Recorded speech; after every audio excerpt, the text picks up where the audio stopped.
going on, people? Welcome to Pillow Talk with Paul Goneau. I am Paul Goneau. As you can see, no guest today. And if you're just listening, now you know.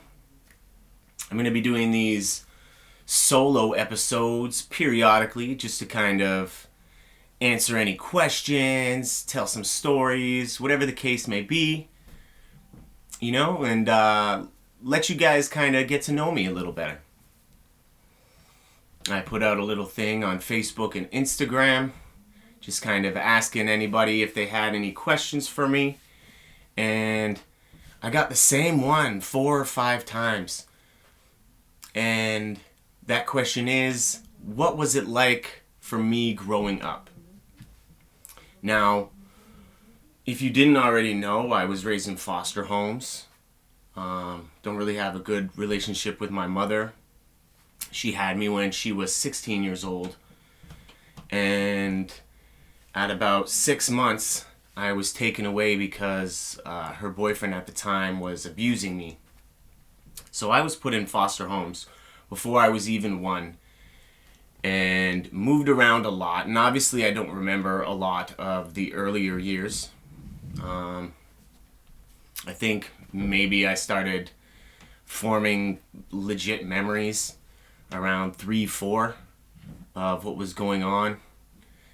And I just remember moving around a lot, like every 3 or 4 months. I don't even really remember the people that I lived with because I was just there briefly. And lots of the times they had other kids there, so it's like I just didn't ever really, feel too important in those cases. And I don't know, at a certain point, a certain age, my Nana, she had found out that I was put on Ritalin. So she tried to, basically become my guardian. And my mom wasn't a big fan of that. So around that age, I was living with my Nana. Then I would live, in another foster home for a couple months. I go and live with my Nana for a year. And it got to a point where my Nana actually became my guardian. And so I lived with her for a few years in Scarborough at about Shepherd and Warden. We actually, throughout, like I said, periodically I was living with her and then moving back in foster homes. And I lived with her at a bunch of different places. But the last place I lived with her in Toronto was at Shepherd and Warden. And I was probably grade 1, grade 2. A lot of these, I don't really remember the age. I just really remember the grade. So, fucking Google it. Figure out what age you are and what grade. But, yeah, so I was in grade 1 and grade 2. And then towards the end of grade 2, we had family that was moving out to BC. So, my Nana decided, her sister, my aunt, or I guess my great aunt, she decided to move to BC. And so my Nana followed her sister. And when we moved out there, it was like she flew out there and I brought all of her belongings, all her furniture and stuff like that in a giant U-Haul truck with my cousin Greg. Took us about 4 or 5 days. We went through Thunder Bay and then Winnipeg and, until we got to BC. And then when we got to BC, I was told I was going to be living with Greg. Greg was engaged. His fiance had a daughter. They had a big farm property and it was, it was pretty sweet. And, I was going to be living close with my Nana, but not exactly with my Nana because she was getting a little older. And, at this time I was I guess I was a lot to deal with as a young boy. And so I moved in with my cousin Greg.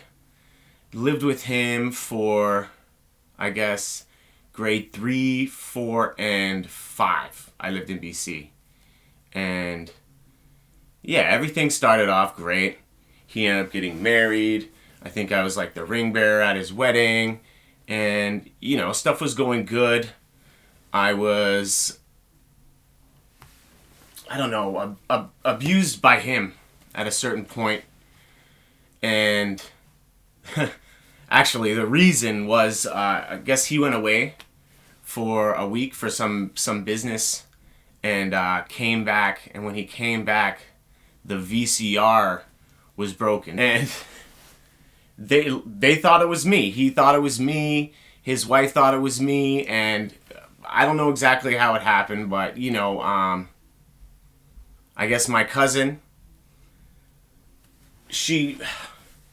Greg's wife, her name was Valerie, and her daughter's name was Julia. And Julia used to have a lot of friends over and stuff like that, and they would always hang out in the basement where the VCR was and watch fucking Cry Baby and all those fucking, chick flicks from back in the day. And, I mean, it wasn't me. That's all I know. I could only assume that it was Julia and her friends at some point. I don't know how it became broken, but he came home and he just fucking brought me outside and started, like, kicking me, legitimately kicking me in the stomach across this fucking field. And, obviously I was fucking in tears. I was hurt. I fucking called my Nana up right away. It's like, I don't really want to live with Greg anymore. This just happened. I didn't break the VCR. And so she legit came and got me right away. Like, I've always had a great relationship with my Nana when she was here. She was basically my mother. Everything that a mother is, my Nana was to me. And so I lived with her to finish out my school year. And I mean, at a certain point when I moved in with her, I was just like, I brought it up to her and I was like, I want to live with my mom. Like all these kids, every kid lives with their fucking mom. I've never lived with my mom. And I was, in grade 5, I don't know how old I was, but I was older. And, she was like, is this something you really want? And I was like, yes. And so she reluctantly arranged for this to happen. And so when I finished grade 5, I moved back to Toronto. And for the first time in basically my life, I was living with my mom. And my mom, I have a younger brother and 2 younger sisters. And so we were all living together, and it was I thought it was going to be this cool, family dynamic, and I thought it was going to be everything that I wanted it to be. And, come to find out, my mom is a drug addict. And she's significantly older now, and she's basically still living like she was a teenager. Doing drugs, and she had just a really shitty boyfriend, and was just still so irresponsible. Man, some people just shouldn't be parents, and my mother is one of those people. She's the reason I think that you should have to, do a test to, prove you're competent to fucking, or you're smart enough to fucking, raise children. And so, grade 6, I was living with my mom, and it was okay. I'm not gonna lie, it was okay. My Nana came for the first Christmas, and I was enjoying it. It wasn't too bad. It wasn't perfect, but it slowly got worse from there. It was all downhill from the first day that I moved back with her. And I was just picking up my brother and my sisters from school and taking care of them for X amount of hours after school and stuff like that. And I'm little myself.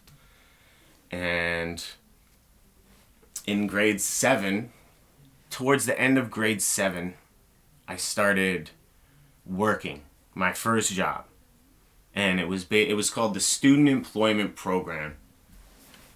And it was just door-to-door sales. Wasn't anything amazing. It was commission. I sold, and depending on the time of the year, like Mother's Day would sell like flowers and chocolates, and certain days, Valentine's Day, you know, flowers, and I don't know.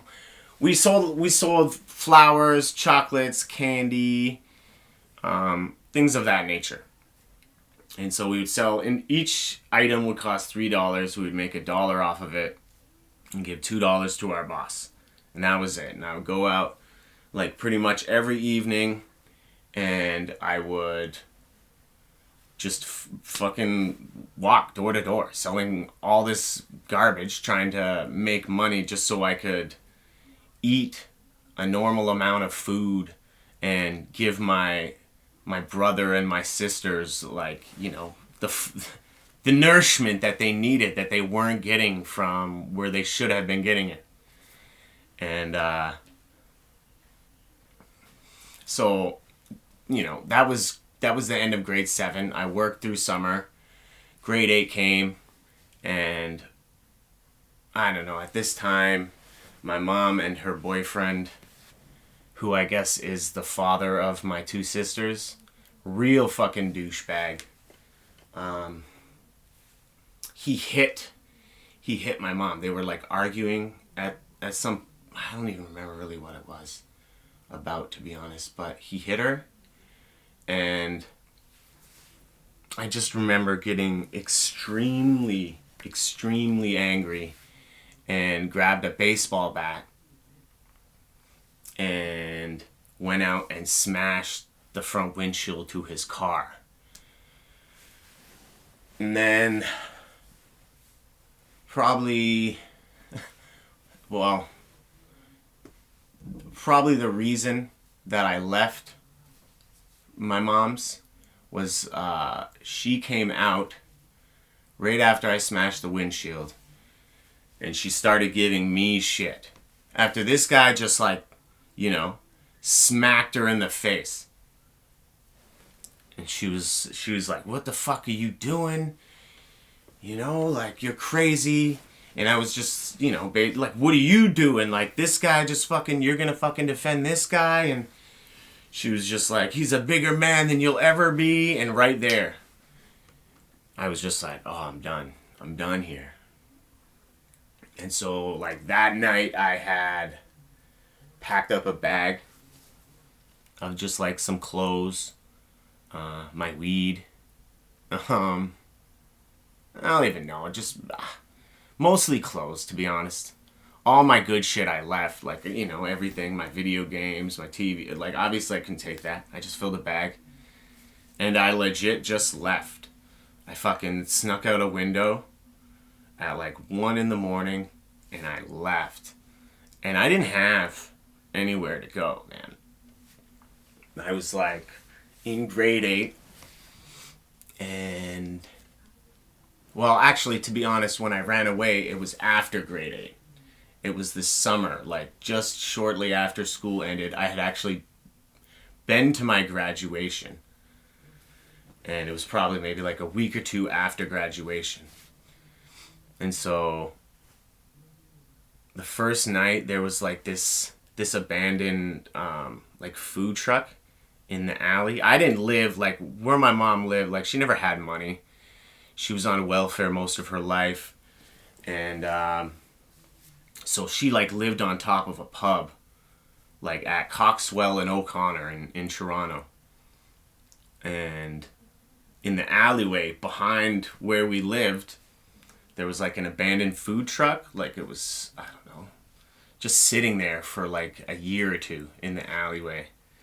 And so I kind of just, for the first few nights, actually, I just kind of, you know, went about my regular business with my friends during the day and went to work and stuff. And then I would just go back there and like sleep in this food truck, just like on the fucking passenger chair or seat or whatever, you know, in the front.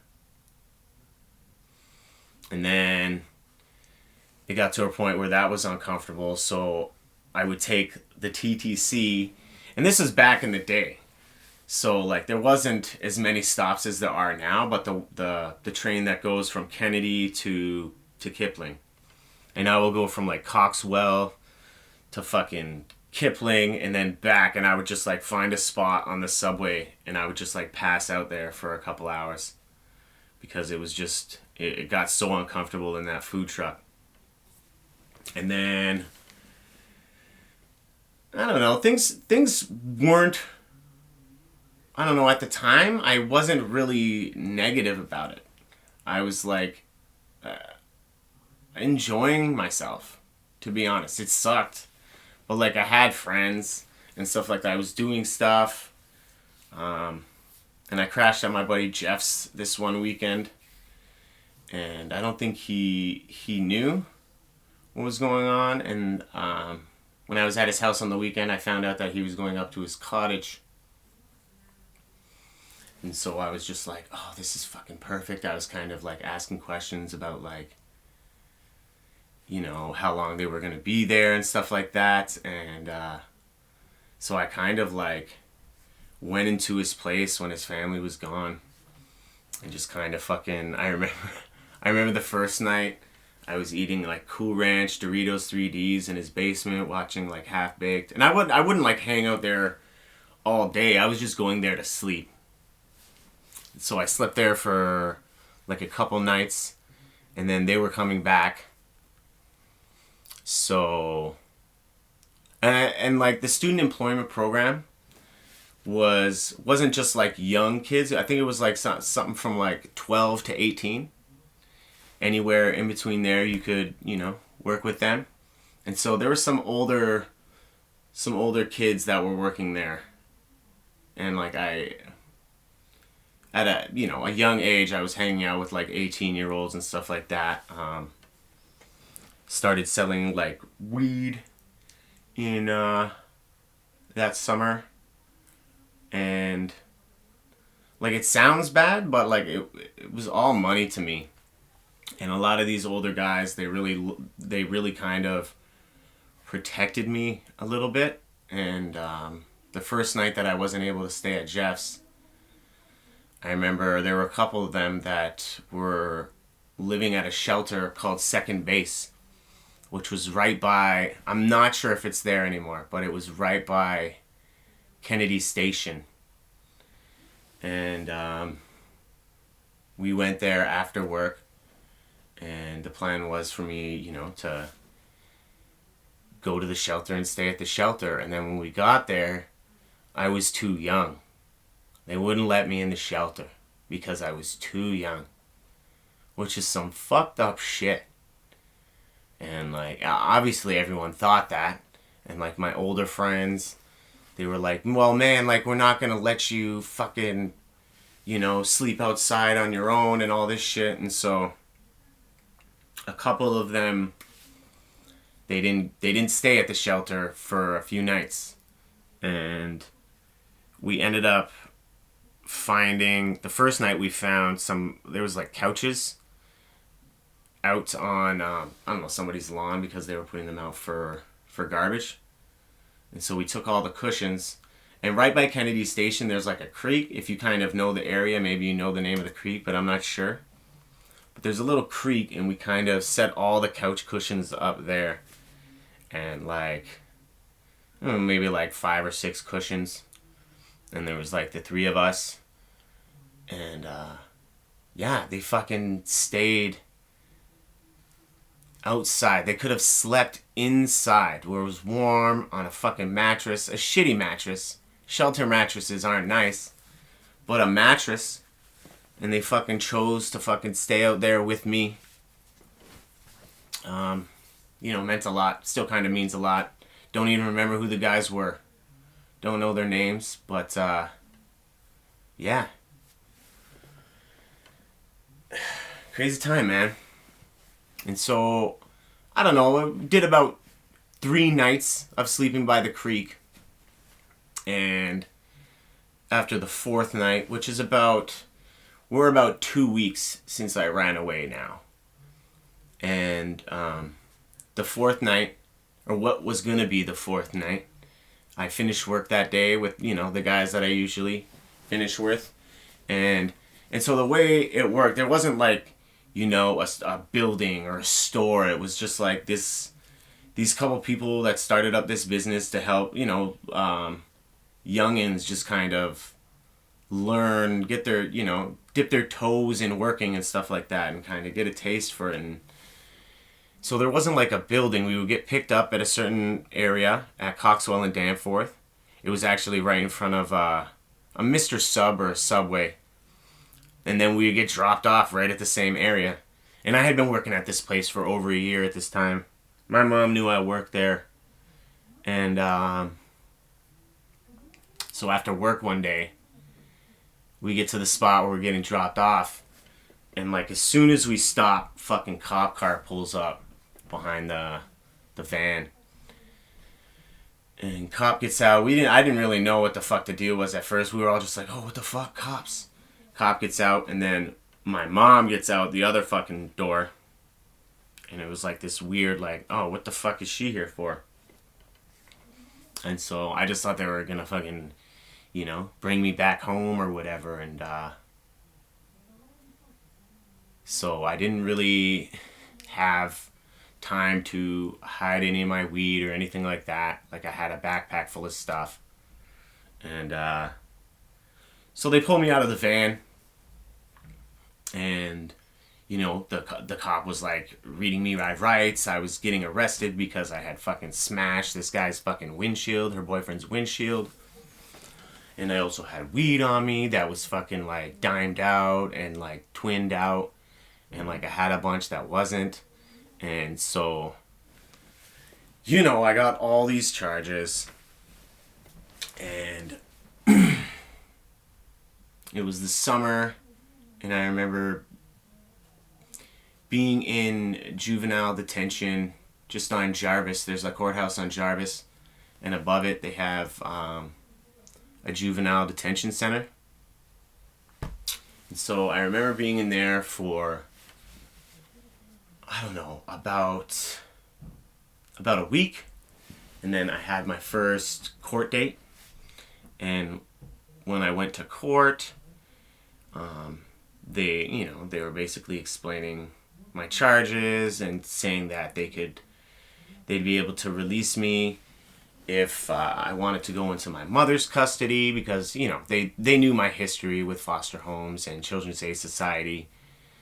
And so they were just, you know, I explained what happened, and they were just like, well, like, you can either get out now, like get out of jail now and go live with your mom, or we can keep you detained, and then when we find another foster home for you, we'll put you in there. And I was like, oh man, like, I'll stay here. So I stayed in juvie for about 2 months. And then they found a foster home for me up in Brampton. And I moved to Brampton, and the school year had started sometime in September, I believe. I moved to Brampton, and kind of went through, was living at the same like place, the same house. It was like a duplex, and it was like a foster home on one side and a group home on one side. And I was living in the foster home side. Basically, I don't know exactly what, you know, defines the two, but from what I gathered, foster home is significantly less kids. And, you know, they both have kind of staff that come in and work and stuff like that. But in a foster home, there's generally like one person who holds down the household, who lives there and that kind of thing. And when I first moved there, we were kind of going through, I don't know, a lot of, foster parents, really. And we went through maybe about 2 or 3, the same group of kids. There was like 4 of us. And we went through about 2 or 3 foster parents. And then the person who I always refer to as my foster dad, Winston, came into the picture. And like, he's just the one that helped me the most. You know, he shaped me the most. He was just a good man. And so he moved in, and things were getting better. I was starting to, you know, finally slowly figure out who I was. I mean, I still, you know, I guess, do we ever really know who the fuck we are fully? Do you know what I mean? So I think we always find things out about ourselves. But I was really starting to, I guess that was the beginning of figuring out who I was. So my nana came down from BC for March break one year. I think I was probably in grade 9 or grade 10. It was March break, and it might have been grade 9. I'm 80% sure grade 9. Grade 9 final answer.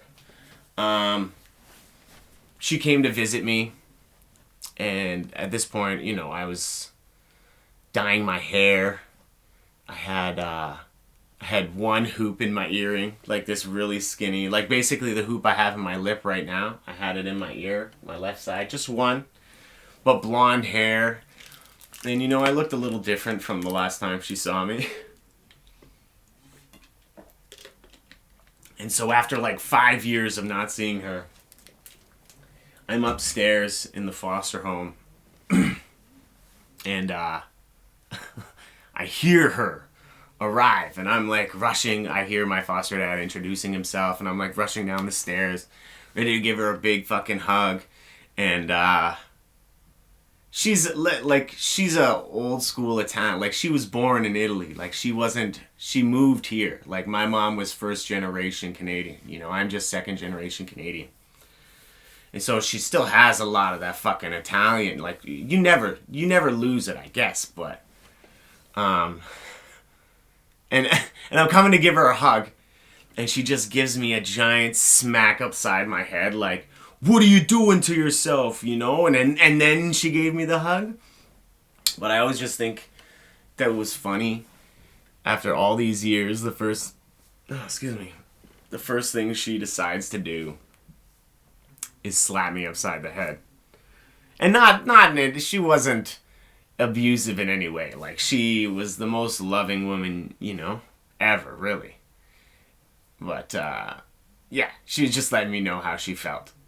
And she's very understanding, though, I'll be honest. I remember going to when she discovered I smoke weed, and like, I would go visit her after, you know, after March break was basically us being reunited after about 5 years. And then so, like, every summer I would go visit her in BC. And she, when she found out I was smoking weed, I was actually not smoking weed when she caught me. I was smoking hash. And I don't know, some real dumb stoner thinking. And I kind of, you know, rolled up the joint inside and went into her car. And, like, her car was, like, she didn't really have a garage. She had, like, I guess a carport, which is like 4 posts with a fucking roof, you know? And so it was really close to her front door, and she smoked cigarettes. And originally I was thinking, I'm going to smoke this inside the car, keep all the smoke inside, and then when I fucking, you know, get out, I'll just leave the windows, you know, open. And it'll smell better, you know, it'll be fine. But then, like, halfway in, I started to get, like, paranoid. Like, oh, it's gonna smell too much. It's gonna seep into the cushion material, and everything's just gonna smell like weed, you know? And so I fucking rolled down the window. At this point, it's already, like, hotbox, like, a significant amount. There's a good, it just starts going out the window, and I remember her just being like, "Paul, what are you doing in there? Are you smoking marijuana?"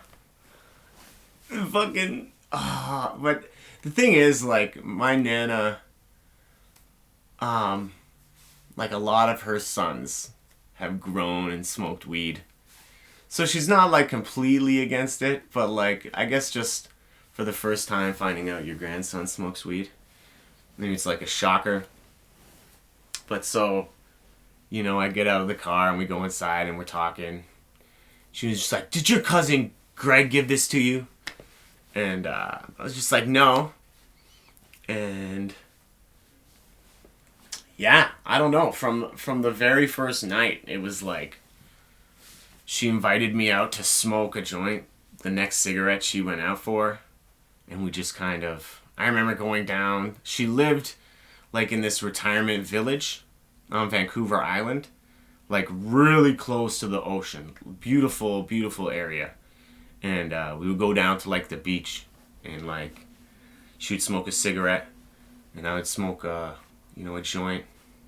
This is before I got really into bongs, and she would always go on about being allergic, like her whole, "Oh, I know I don't smoke it. Like I don't really.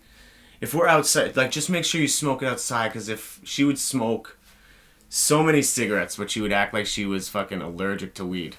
That was her whole thing for a long time. "Oh, I'm allergic," and I bought it for a while, and then I don't know, talking to her some more, it just was it came out that it was more just like she doesn't like the smell of it, and she was going through these, like, she had a lot of problems with her hands, and she had like multiple surgeries on her hands, and she was like really stressed out about them, the surgeries I mean. And leading up to the very first one, I remember my Nana's old school, all right? I mean, like a pack of cigarettes a day, no fucking around. And that's a lot of money. So she would buy like big tubs of tobacco and like a bunch of like cigarette tubes. And they used to have, some of you might know this, some of you might not, but they used to have these fucking old school rolling machines that you would like put the tube in the end, put all the fucking tobacco in the top, and then kind of like click it, and it would like slide all the tobacco in the tube. And so she always did that shit, because like it would just be crazy expensive if she didn't.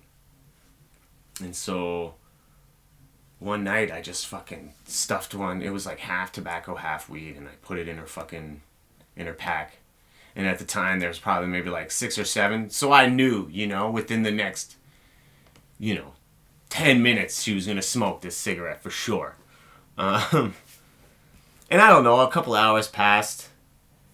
And it must have been, it was, no, actually I think it was the next day. And she, yeah, it was the next day, because it was mad early. I found out she smoked it. It was like maybe about lunchtime, I think. Around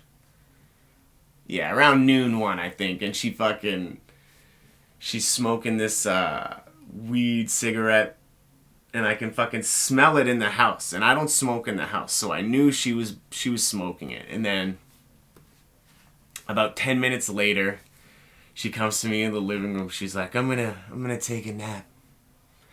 And she hadn't really slept. She had been stressing a lot about these surgeries. This was like her first one.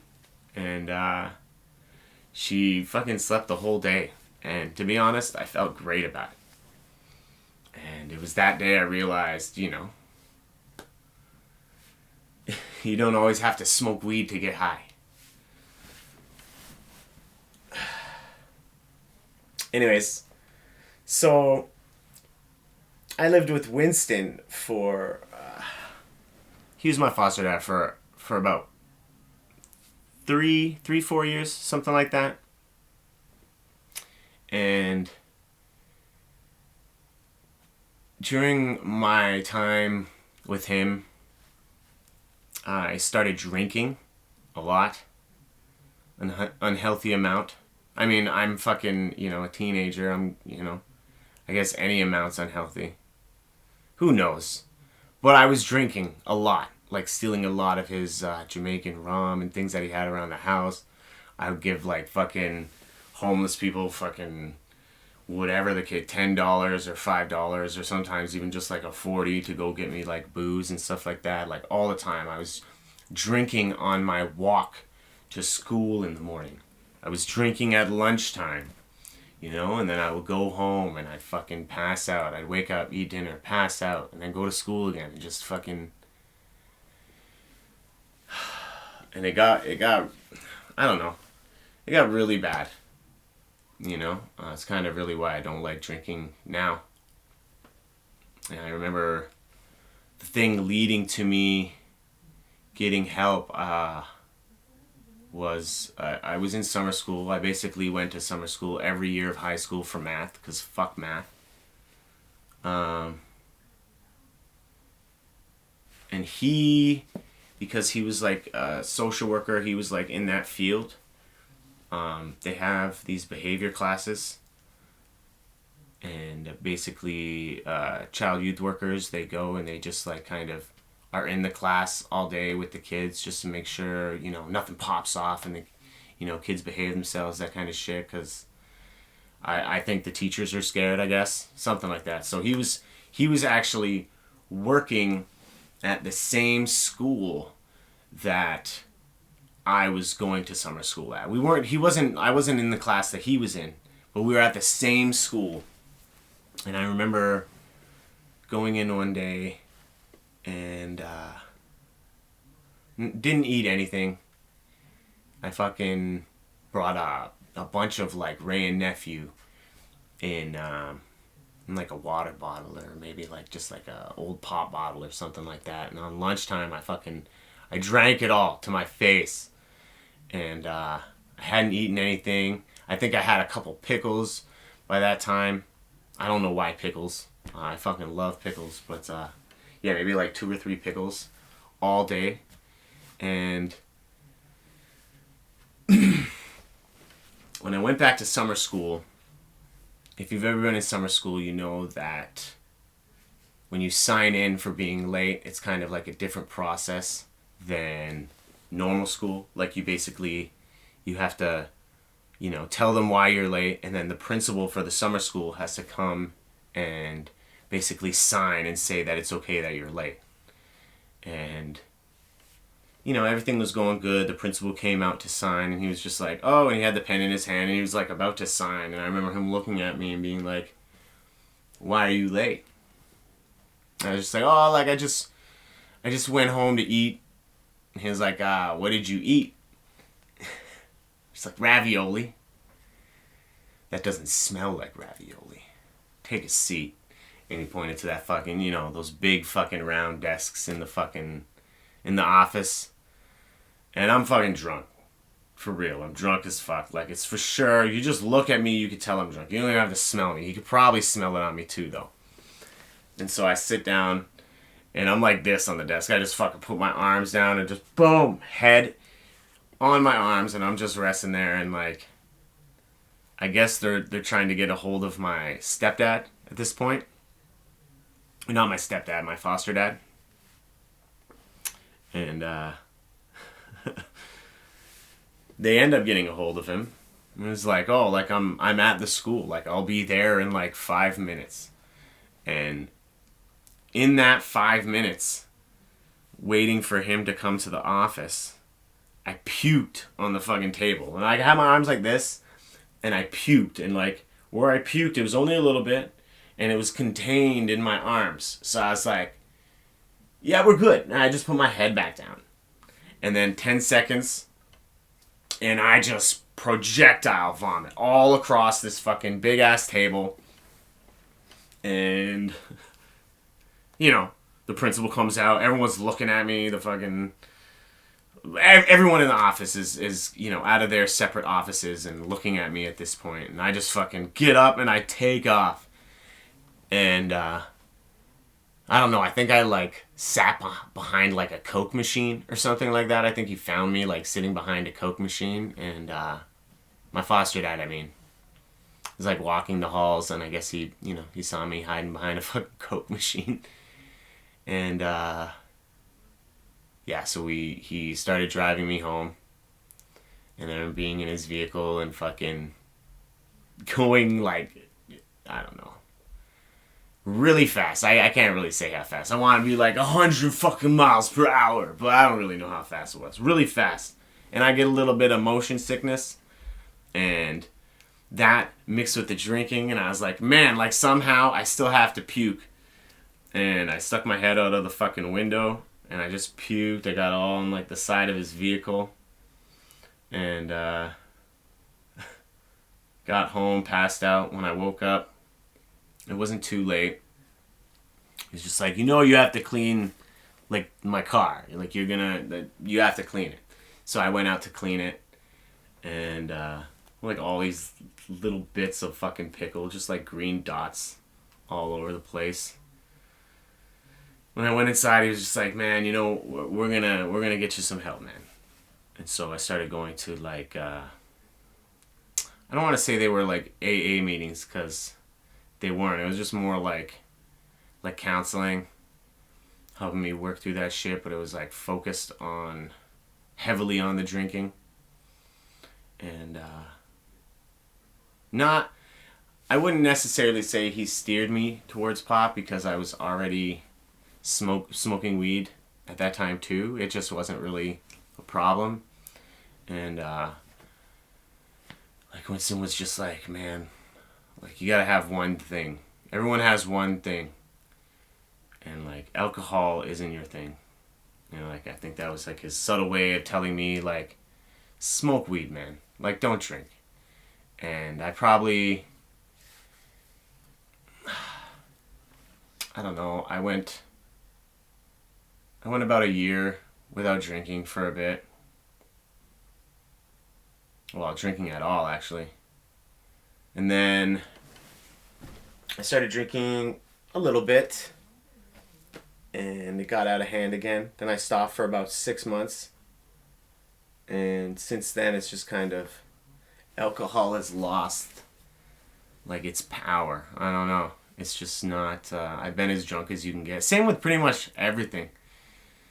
It's just like, I've been as fucked up as you can get, and everywhere in between, sober. I'm not into it anymore.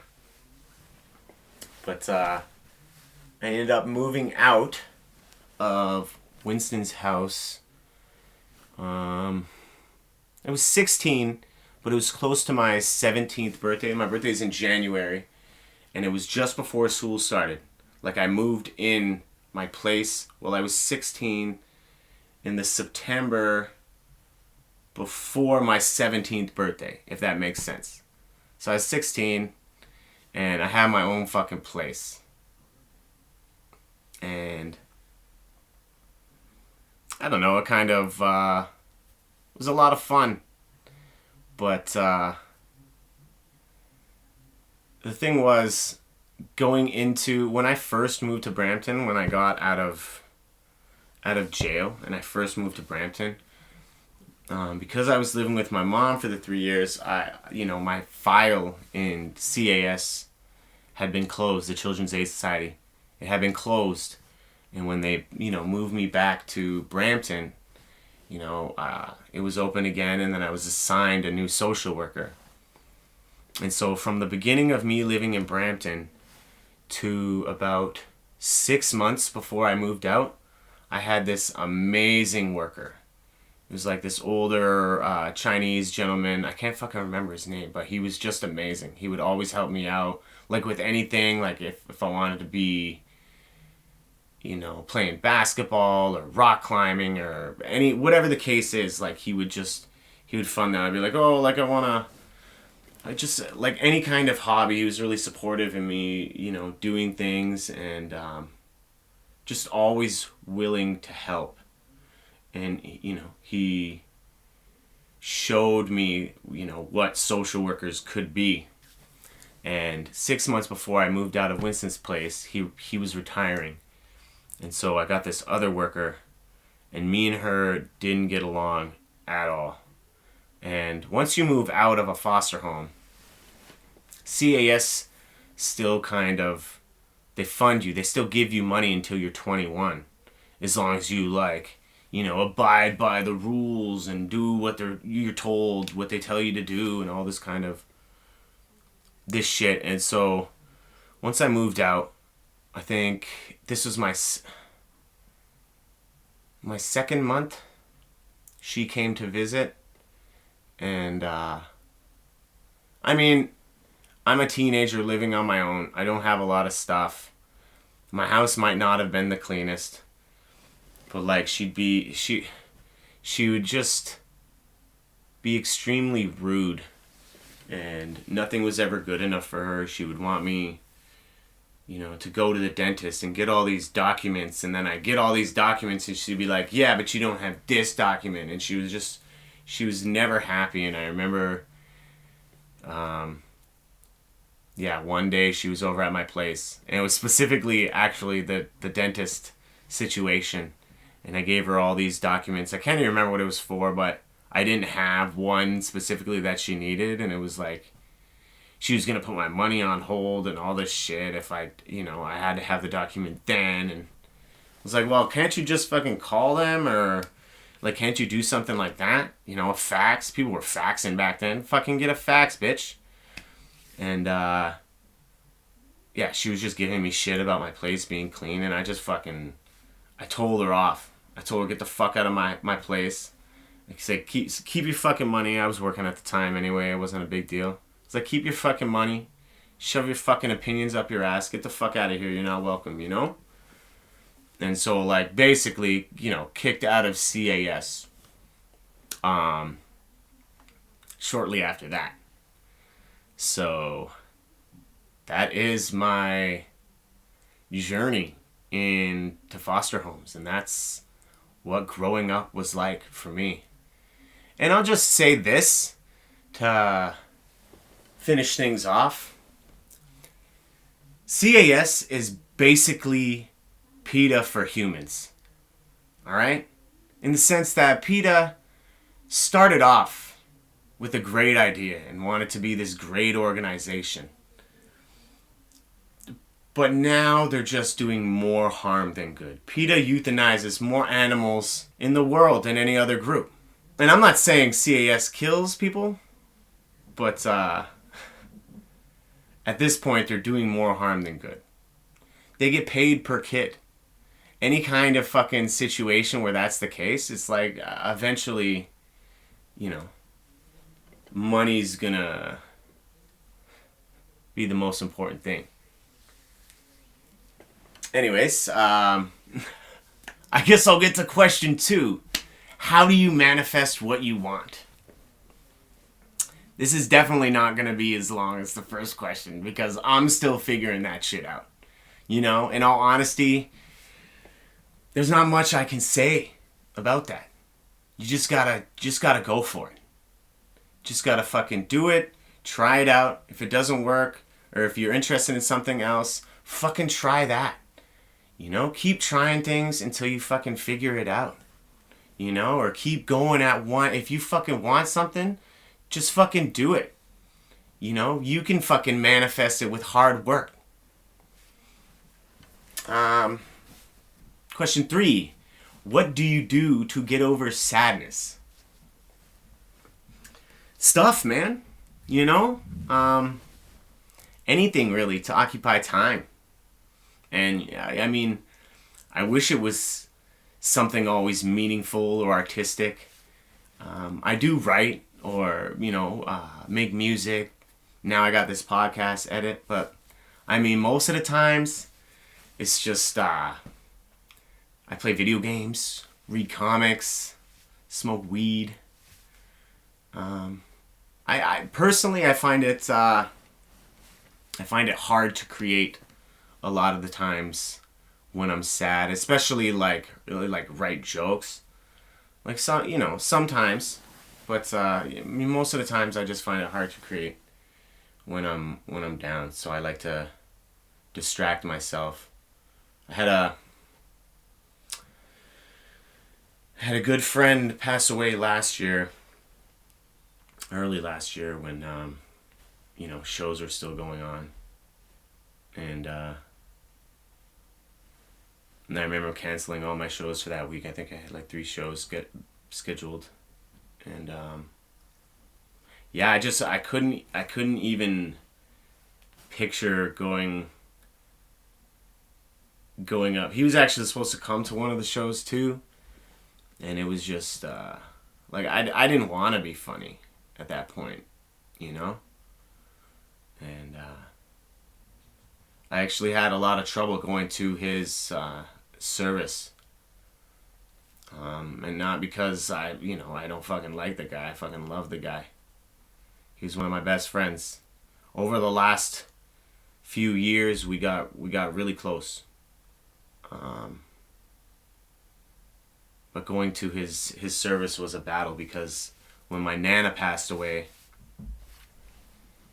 I was like, I was a shit person. I was doing drugs, and I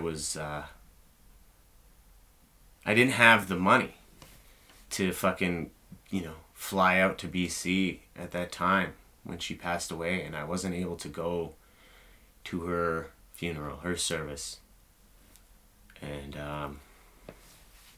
there had been a few deaths in between. My buddy Tom, who passed away last year in January, and my Nana, which was 15, oh, maybe not 15, maybe like 12 years ago, something like that. Around 12 years ago. There had been a few deaths, and I had never gone to a service because something inside me felt like it was disrespecting my Nana. Like I couldn't go to my Nana's service. Like, how could you go to fucking this guy you went to high school's service, or the aunt of your girlfriend's service? It's just like it was really hard for me. It was like this battle, and but like obviously, I had to go, but yeah, to really just drive home my answer, is occupy your time, distract yourselves, just do anything, Doesn't have to be productive, just it will get better. Number 4, what's your funniest memory from working in a kitchen? See, the thing with this is, like, there's a lot of fun times in kitchens. There's a lot of, like, ball busting and just joking around in kitchens. But honestly, I think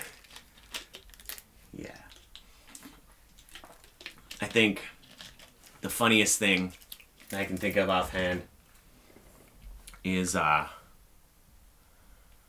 was April Fool's Day, and I was working at Moxie's, and we all got along there. We were kind of well, not all of us, but most of us got along really well. I still have really close friends that I met through Moxie's, and my buddy Ryan Jukes, he okay, so this is what happened. So it was April Fool's, and I started my shift. Everyone starts. The restaurant's not open yet. Everyone's just kind of setting up their stations. And it's like somewhere in between 10 and 11 in the morning. And I start getting like text messages. I got like a couple calls I didn't answer because I didn't know the number. And I started getting like text messages like, hey, I was wondering if I could come check out this horse or any of your horses. Like, when are you available? And I started getting like, I must have got like 10 text messages asking me about these mini ponies. And at first I didn't respond, but then, after about like 7, 8, I was like, okay, so I started messaging a couple people back. And the first one was just like, oh, like, I think you might have the wrong number. Sorry, man. And then the other guy was like,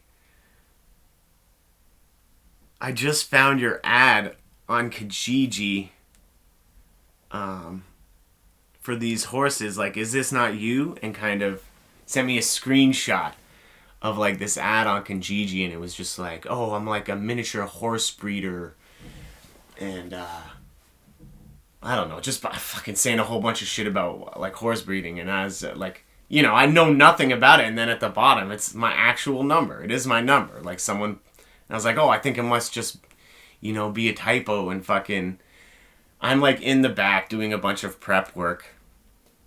And I'm going out to all these people like, yo, like, I don't know what the fuck's going on. People could call me for these fucking miniature horses, man. And like, when I do that, like everyone kind of like breaks. And like basically it was like a bunch of people texting me that, like front of house people that I didn't have like their numbers, and they were just like sending me messages because fucking... But Ryan really did put the ad up. I don't think anybody really was seeking out miniature horses. I'm pretty sure it was all just people from the front of house at Moxie's. But that was pretty fucking good. I think that was like maybe the best April Fool's joke that I was a part of. Probably like the funniest memory. And there's some other ones, fucking filling water guns with milk and spraying people, or fucking pieing people on their last day, whatever. But yeah, guess I'll do one more question. And it's a decent one. What inspires you? And I mean, as cliche as it is, fucking everything, man. Everything. People that are chasing their dreams. The guests that I have on Pillow Talk. Music. My girlfriend. My dog. Movies. I just watched this fucking crazy rock climbing documentary called Free Solo, right? And like one of the best rock climbers in the world, Alex Honnold, he climbs basically like a 3,000 foot fucking wall. Like it's basically just flat. It's called El Capitan. It's in Yosemite National Park. And this guy's doing it without any like harnesses, without rope, like no protective equipment. You know what I mean? If he fucking falls, he dies. And spoilers, motherfucker didn't die, yo. And I'm just saying, I find that shit mad inspiring. I don't know, and I've always... I guess I would say what I find most inspiring is underdogs, man. Straight up. Like anybody that was down and could have been out, but fucking made it happen. You know what I mean? That's what fucking inspires me. Anyways, guys, I think that's it for this episode. Pillow Talk is brought to you by Neon Light District. Hit them up. Use code PillowTalk to save 10%. And by The Great North Apparel. Hit them up. Use code PillowTalk to save 30%. See you in 2 weeks. Peace the fuck out.